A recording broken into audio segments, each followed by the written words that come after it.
लोकसभा चुनाव से पहले नफा नुकसान को देखते हुए जोड़तोड़ का सिलसिला जारी। जहां मंगलवार को राज्यसभा चुनाव में अखिलेश यादव के साथ ही उनके ही 7 विधायकों ने बगावत कर बीजेपी का साथ दिया, तो वहीं बुधवार को मायावती के हाथी से उतरकर अखिलेश की साइकिल पर सवार हो गए पूर्व विधायक और पूर्वांचल के बड़े मुस्लिम नेता शाह आलम उर्फ गुड्डू जमाली। अखिलेश यादव, शिवपाल यादव और तमाम सपा नेताओं की मौजूदगी में गुड्डू जमाली ने समाजवादी पार्टी ज्वाइन कर ली।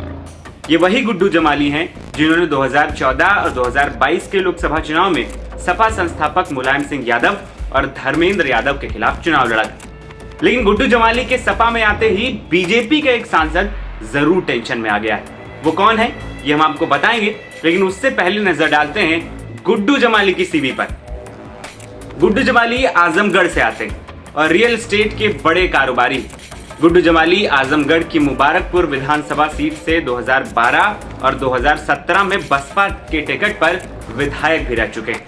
जमाली की आजमगढ़ समेत पूर्वांचल में अच्छी पकड़ मानी जाती है। 2022 के उपचुनाव में तो जमाली को 2,66,210 वोट मिल गए थे।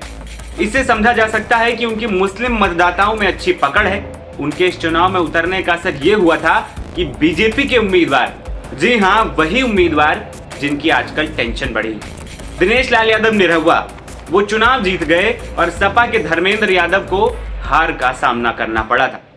निरहुआ ने कुछ रोज पहले सपा प्रमुख अखिलेश यादव को आजमगढ़ से चुनाव लड़ने का चैलेंज भी दे डाला था। आपको वो बयान सुनवाते हैं। मैं तो चाहता हूं कि अखिलेश यादव खुद आए आजमगढ़ लड़ने के लिए, क्योंकि पहले भी अखिलेश यादव लड़े थे वहां, तो मैं तो यही चाहूंगा कि वो खुद ही आए आजमगढ़ लड़ने के लिए। सीधी चुनौती दे रहे हैं। बिल्कुल एकदम सीधा। आपको लगातार सीधी चुनौती। दरअसल निरहुआ की जीत का सबसे बड़ा कारण था गुड्डू जमाली का बसपा से चुनाव लड़ना। आजमगढ़ सीट यादव मुस्लिम बाहुल्य सीट मानी जाती है। ऐसे में धर्मेंद्र यादव की दावेदारी मजबूत थी, क्योंकि सपा का कोर वोट बैंक ही यादव और मुस्लिम है। ऐसे में बीएसपी से गुड्डू जमाली का उतरना सपा के लिए नासाज बन गया। गुड्डू जमाली ने सपा के वोटों में बड़ी संख्या में सेंध लगाई और इसका फायदा मिला निरहुआ को। लेकिन अब 2024 का चुनाव नजदीक है। ऐसे में गुड्डू जमाली का सपा में आना निरहुआ के लिए मुश्किलें खड़ी कर देगा। अगर बीजेपी उन पर दोबारा भरोसा करके टिकट दे भी देती है, जो मुश्किल लग रहा है, तो आजमगढ़ सीट जीतना उनके लिए लगभग नामुमकिन सा है। वही एक चर्चा ये भी है कि अखिलेश यादव खुद आजमगढ़ लोकसभा सीट से एक बार फिर चुनावी मैदान में उतर सकते हैं, जिसके चलते सपा इस बार कोई भी रिस्क लेने के मूड में नहीं दिख रही है। एक कहावत है कि दूध का जला छाछ भी फूंक फूंक कर पीता है। अखिलेश यादव भी ठीक वैसा ही कर रहे हैं।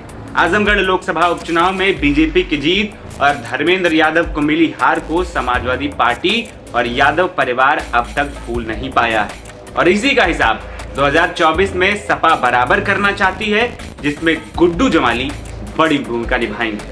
लेकिन ये देखने वाली बात ये होगी कि आखिर गुड्डू सपा की साइकिल में कितनी हवा भर पाते हैं। मेरा नाम है आदर्श और आप देख रहे थे एनबीटी ऑनलाइन। नमस्कार।